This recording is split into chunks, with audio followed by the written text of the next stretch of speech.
Price the Lord. എൻ്റെ ചെറുപ്പകാലത്ത് ഈ പേർഷ്യൻ നാടിനെ കുറിച്ച് വലിയ കേൾവി.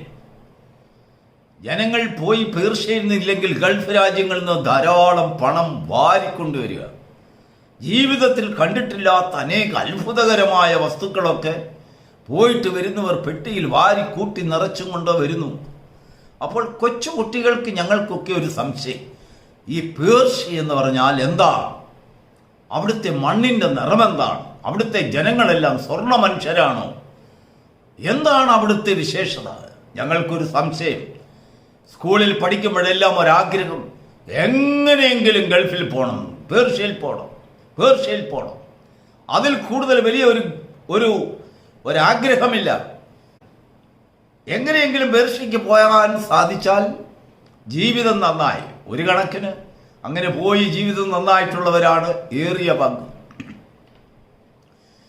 യേശു ഈ ഭൂമിയിൽ വന്ന് സ്വർഗരാജ്യത്തെക്കുറിച്ച് പ്രസംഗിച്ചപ്പോൾ ജനങ്ങളുടെ ഇടയിൽ വലിയൊരു ആകാംക്ഷ.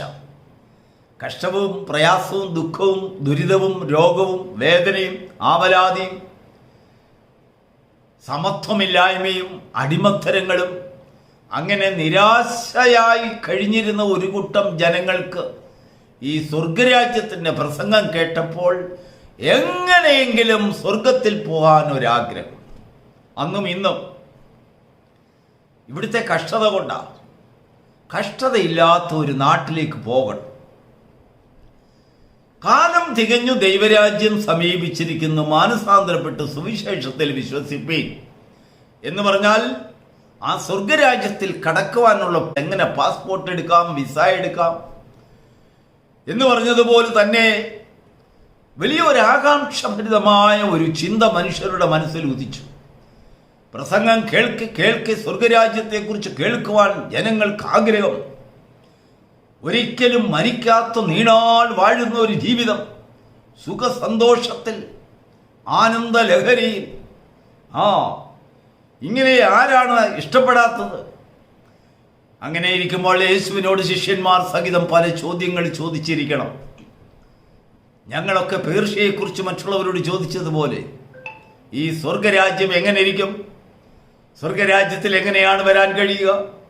ഞങ്ങൾക്ക് സ്വർഗരാജ്യത്തിൽ പോയാൽ മതി എന്നൊക്കെ ഭയങ്കര ആഗ്രഹം. യേശു ഒന്നൊന്നായി സ്വർഗരാജ്യത്തെക്കുറിച്ച് ഓരോരോ ലക്ഷണങ്ങൾ പറഞ്ഞപ്പോൾ മനസ്സിലായ ഒരിക്കൽ ശിഷ്യന്മാർ കർത്താവിനോട് പറയാണ്, ഗുരു, അങ്ങനെയെങ്കിൽ ഈ സ്വർഗരാജ്യത്തിൽ ആർക്ക് കടക്കാൻ കഴിയും? വിശദമായി മനസ്സിലാക്കിയപ്പോൾ പത്രോസിനും കൂടെയുള്ളവർക്കുമൊക്കെ ഒരു കാര്യം മനസ്സിലായി, അല്ല വിസ അടിച്ചു പോകാൻ ചില ബുദ്ധിമുട്ടാണെന്ന് മനസ്സിലായി. അവരോട് യേശു പറയാണ്, മനുഷ്യരാൽ അസാധ്യം, എങ്കിലും ദൈവത്താൽ സാധ്യമാണ്. നമ്മുടെ മുൻപിലുള്ളതായ സാധ്യതകളെ സാധ്യമാക്കുവാൻ ദൈവം നമ്മോടുകൂടെയുണ്ട്. ദൈവത്തിൻ്റെ സാന്നിധ്യം, സഹായം നമുക്ക് ഉറപ്പ് തരുന്നു. ഇന്ന് പകൽക്കാലം സ്വർഗരാജ്യത്തിൻ്റെ ഒരു ലക്ഷണത്തെക്കുറിച്ചാണ് ഇന്ന് ദൈവത്തിൻ്റെ ആത്മാവ് നമ്മോട് സംസാരിക്കുന്നത്. മത്തായിയുടെ സുവിശേഷം അതിൻ്റെ 18-ാം അധ്യായം 23-ാം വാക്യം. സ്വർഗരാജ്യം തൻ്റെ ദാസന്മാരുമായി കണക്ക് തീർപ്പാൻ ഭാവിക്കുന്ന ഒരു രാജാവിനോട് സദൃശ്യം. വലിയ അർത്ഥവത്തായ ഉൾക്കൊള്ളേണ്ടതായ ഒരു വചനം. ആ രാജാവ് കണക്ക് തീർപ്പാൻ സിംഹാസനത്തിലിരുന്നു. കടമുള്ളവരെയൊക്കെ വിളിച്ചു. ആദ്യമായി വിളിച്ച ഒരു വ്യക്തി, അവന് 10,000 താലന്ത് ലോൺ എടുത്തിരിക്കുക. കടം ഒരു പൈസ പോലും തിരിച്ചടച്ചില്ല. കാരണം വരുമാനമില്ല. എടുത്ത പണമെല്ലാം തീർന്നു, കയ്യിൽ നിന്ന് പോയി. പൈസ ഒന്നും തിരിച്ചടയ്ക്കാഞ്ഞത് കൊണ്ട് അദ്ദേഹത്തെ വിളിച്ചു, കാര്യമന്വേഷിച്ചു. എത്രയും വേഗം ഈ 10,000 താലന്ത് തിരിച്ചടയ്ക്കണം, ഇല്ല എങ്കിൽ നിന്റെ ഭാര്യയും കുഞ്ഞുങ്ങളെയും സകല സ്വത്തുക്കളും എല്ലാം കണ്ടുകെട്ടും എന്നവന് ഫൈനൽ നോട്ടീസ് കൊടുത്തു. ഈ സാധുവായ മനുഷ്യൻ എന്താണ് ചെയ്തതെന്നറിയാമോ? ഓടിച്ചെന്ന് രാജാവിൻ്റെ പാദത്തിൽ കുമ്പിട്ട് പറഞ്ഞു, രാജാവേ, ഞാൻ മുഴുവനും തന്നു തീർക്കാം. എനിക്ക് വരുമാനമൊന്നുമില്ല. ഞാൻ ക്ഷീണിതനായി ബലഹീനനായി ഇരിക്കുകയാണ്. ദൈവം എൻ്റെ സ്ഥിതിയെ മാറ്റുന്നുണ്ടെങ്കിൽ എനിക്ക് അല്പകാലം കൂടെ തരണം. ഞാൻ എല്ലാം തന്നു തീർക്കാമെന്ന് രാജാവിനോട് സമ്മതിച്ചു. ആത്മാർത്ഥമായ കൊടുത്തു തീർക്കുവാനുള്ള ഒരാഗ്രഹം അവനിൽ ഉൾക്കൊണ്ടു നിൽക്കുന്നു എന്ന് രാജാവ് മനസ്സിലാക്കിയപ്പോൾ അവനോട് രാജാവ് പറഞ്ഞു, ശരി, നിന്റെ കടങ്ങളൊന്നും നീ തിരിച്ചടയ്ക്കണ്ട, എല്ലാം ഞാൻ ക്ഷമിച്ചു തന്നിരിക്കുന്നു, പോയിക്കൊള്ളാൻ പറഞ്ഞു. വലിയൊരു ലോട്ടറി അടിച്ചതുപോലെ സന്തോഷത്തോടുകൂടെ അവൻ രാജസന്നിധിയിൽ നിന്ന് പുറപ്പെട്ടു. അവിടെ നിന്ന് ഇങ്ങോട്ട് വരുന്ന വഴി നോക്കൂ, അവന് 100 വെള്ളിക്കാശ് കടമുള്ള ഒരു വ്യക്തിയെ, വേറൊരു വ്യക്തിയെ കണ്ടു. 100 വെള്ളിക്കാശ് ഇവന് കൊടുക്കാനുണ്ട്. ഇവൻ എന്ത് ചെയ്തെന്നറിയാമോ? ഓടിച്ചെന്ന് അവൻ്റെ കൊങ്ങായ്ക്ക് പിടിച്ചു, കഴുത്തിന് പിടിച്ച് ഞെക്കിയെന്നാണ് വേദപുസ്തകത്തിൽ എഴുതിയിരിക്കുന്നത്. അതിൻ്റെ 28-ാം വാക്യത്തിൽ, അവിടെ എഴുതി 29-ാം വാക്യത്തിൽ വായിക്കുന്നത്, അവൻ്റെ കഴുത്തിന് പിടിച്ച് ഞെക്കി എത്ര വേഗം പണം കൊണ്ടുവരാൻ പറഞ്ഞു. അവനെ കണക്കാ പണം കൊണ്ടുവരുന്നിടം വരെ അവനെ കാരാഗ്രഹത്തിൽ ഏൽക്കുവാൻ അല്ലെങ്കിൽ ജയിലിൽ കൊണ്ടാക്കി അവൻ്റെ പേരിൽ കേസ് ഫയൽ ചെയ്തു. ഇത് ഇന്നത്തെ നമ്മുടെ ചിന്തയ്ക്കായി അതിൽ 31-ാം വാക്യം, ഈ സംഭവിച്ചത് അവൻ്റെ കൂട്ടുദാസന്മാർ കണ്ട് രാജാവിനോട് ചെന്ന് കാര്യങ്ങളെല്ലാം ബോധിപ്പിച്ചു. ആ രാജാവ് ആ മനുഷ്യനെ തിരികെ വിളിച്ചു. നിനക്ക് ഞാൻ ഇത്രയും വലിയൊരു കടം നിനക്ക് ഞാൻ ഇളച്ചു തന്നു, പക്ഷെങ്കിൽ ഒരു ചെറിയ കടം നിനക്ക് മറ്റുള്ളവർ നിനക്ക് തരുവാനുള്ളത് ഇളച്ചു കൊടുപ്പാൻ നിനക്ക് മനസ്സായില്ലല്ലോ. അങ്ങനെ പറഞ്ഞതിന് ശേഷം അവനെ വീണ്ടും വലിയ കാരാഗ്രഹത്തിൽ അവനെ അടച്ചു കളഞ്ഞതായി പറയുന്നു. ദൈവരാജ്യത്തിൻ്റെ ഒരു യഥാർത്ഥമായ ഒരു സിംഹാസന വാഴ്ചയുടെ ഒരവസ്ഥയാണ് കർത്താവ് ഇവിടെ പറഞ്ഞത്. കൂട്ടുദാസന്മാർ ഇത് കണ്ടു ദുഃഖിച്ചു, ചെന്ന് രാജാവിനോട് കാര്യങ്ങളെല്ലാം ബോധിപ്പിച്ചു. ആരാണ് ഈ കൂട്ടുദാസന്മാർ? ഈ ഭൂമിയിൽ എല്ലായിടവും ഊടാടി സഞ്ചരിച്ച് സർവശക്തനായ ദൈവത്തിൻ്റെ സന്നിധിയിൽ ഒരു സാക്ഷ്യം കൊടുക്കുന്ന ദൂതന്മാർ. യേശു ഒരിക്കൽ ശിഷ്യന്മാരോട് സംസാരിക്കൽ ഇങ്ങനെ പറഞ്ഞു, നിങ്ങളിൽ ചെറിയ ഒരുത്തന് ഇടർച്ച വരുത്താതിരിപ്പാൻ സൂക്ഷിപ്പീൻ. എന്തുകൊണ്ടെന്നാൽ സ്വർഗത്തിൽ അവരുടെ ദൂതന്മാർ പിതാവിൻ്റെ മുഖം എപ്പോഴും കാണുന്നുവല്ലോ. സക്കറിയാ പ്രവചനം 1-ാം അധ്യായത്തിൻ്റെ ഭാഗങ്ങളിൽ നാം വായിച്ചു നോക്കുമ്പോൾ, ഈ ഭൂമിയിലെല്ലായിടവും ഊടാടി സഞ്ചരിച്ച് കണക്കുകൾ കൊണ്ടുവരുവാൻ യജമാനനോട് സ്വർഗസ്ഥനായ ദൈവത്തിൻ്റെ സന്നിധിയിൽ വിവരങ്ങളെ ധരിപ്പിക്കുവാൻ ഉത്തരവാദിത്തപ്പെടുത്തി വിട്ടിരിക്കുന്ന ദൂതസഞ്ചയത്തെക്കുറിച്ച് സംസാരിക്കുന്നുണ്ട്. നമ്മൾ വിചാരിക്കും, ഒരു ചെറിയ മനുഷ്യനെ ഉപദ്രവിച്ചാൽ എന്താ ദോഷം? ഒരു കേസ് ഫയൽ ചെയ്യാൻ അവന് കഴിവില്ല. ഒരു പോലീസ് സ്റ്റേഷനിൽ ചെന്നൊരു മറുപടി അല്ലെങ്കിൽ ഒരു വാക്ക് പറഞ്ഞ് ഒരു പരാതി കൊടുക്കുവാൻ കഴിവില്ലാത്ത അനാഥരെയും വിധവമാരെയും സാധുക്കളെയും അല്ലെങ്കിൽ സാമ്പത്തികമായിട്ടും സാമൂഹ്യമായിട്ടും ഒക്കെ പിന്നോക്കാവസ്ഥയിൽ നിൽക്കുന്ന ഒരു സാധുവായ മനുഷ്യനൊരു ഉപദ്രവം ഉണ്ടായാൽ ആര് ചോദിക്കാനാ? നമ്മളങ്ങനെയൊക്കെ ചിന്തിച്ചേക്കാം. ആരാണ് അവർക്ക് വേണ്ടി വാദിക്കുന്നത്? ഒരു വക്കീലിനെ വെച്ച് ഒരു കേസ് നടത്താൻ അവർക്ക് നിവൃത്തിയില്ല. അങ്ങനെയെങ്കിൽ ഉപദ്രവത്തിന് പ്രതിവിധി ചെയ്യുവാൻ കഴിവില്ലാതെ നീർന്ന ചില ഹൃദയങ്ങളെ സ്വർഗസ്ഥനായ ദൈവം കാണുന്നുണ്ട്. അവരുടെ സങ്കടങ്ങളെ ദൈവസന്നിധിയിൽ ബോധിപ്പിക്കുവാൻ ദൈവം ദൂതന്മാരെ ആക്കിയിരിക്കുന്നു. Price the Lord.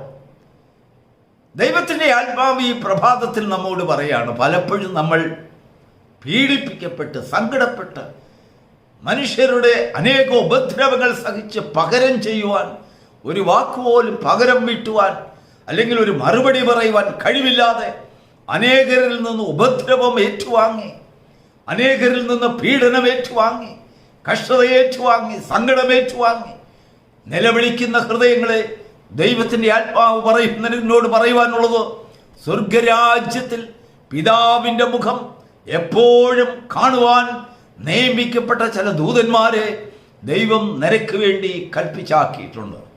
എന്ന് പറഞ്ഞാൽ ഈ ലോകത്തിൽ കാണുന്ന സകല ദരിദ്രന്മാരോടും ചെറിയ മനുഷ്യന്മാർക്ക് വേണ്ടി ദൈവം ഓരോരോ ദൂതനെ കൽപ്പിച്ചാക്കിയിരിക്കുന്നു. ഓരോ വ്യക്തിക്കും വേണ്ടി ദൈവം ഒരു ദൂതനെ കൽപ്പിച്ചാക്കിയിരിക്കുന്നു. ഈ ഭൂമിയിൽ ഒരു ശിശു ജന്മം കൊള്ളുമ്പോൾ ആ ശിശുവിനെ സൂക്ഷിപ്പാൻ, അവൻ്റെ പുറകെ നടക്കുവാൻ, അവൻ്റെ വിഷയങ്ങൾ ദൈവസന്നിധിയിൽ ധരിപ്പിക്കുവാൻ ദൈവം ഒരു ദൂതനെ അപ്പോയിന്റ് ചെയ്യുന്നു. നമുക്കെല്ലാം ഒരു ദൂതൻ കാവലുണ്ട്. നമ്മുടെ കാര്യങ്ങളൊക്കെയും കാണുവാനും കേൾക്കുവാനും ദൈവത്തിൻ്റെ സന്നിധിയിൽ കൊണ്ട് നമ്മെക്കുറിച്ചുള്ളതായ കാര്യങ്ങൾ വാസ്തവമായി ധരിപ്പിക്കുവാൻ ഉത്തരവാദിത്തപ്പെട്ടിട്ടുള്ള ദൂതന്മാരുണ്ട്. ദൈവത്തിൻ്റെ വചനത്തിൽ നിന്ന് നാം വായിച്ചത്, ഈ സംഭവിച്ചത് അവൻ്റെ കൂട്ടുദാസന്മാർ കണ്ടിട്ട് വളരെ ദുഃഖിച്ചു. യജമാനനോട് ചെന്ന് സംഭവിച്ചതൊക്കെയും വിവരിച്ചു പറഞ്ഞു. Praise the lord. സൂക്ഷിക്കുവാൻ ദൂതന്മാരുണ്ട്, റിപ്പോർട്ട് ചെയ്യുവാൻ ദൂതന്മാരുണ്ട്. നിനക്കാരുമില്ല, നിന്നെക്കുറിച്ച് സംസാരിക്കുവാൻ ആരുമില്ല, നിന്നെക്കുറിച്ച് ഒരു വിവരം ധരിപ്പിക്കുവാൻ ആരുമില്ല.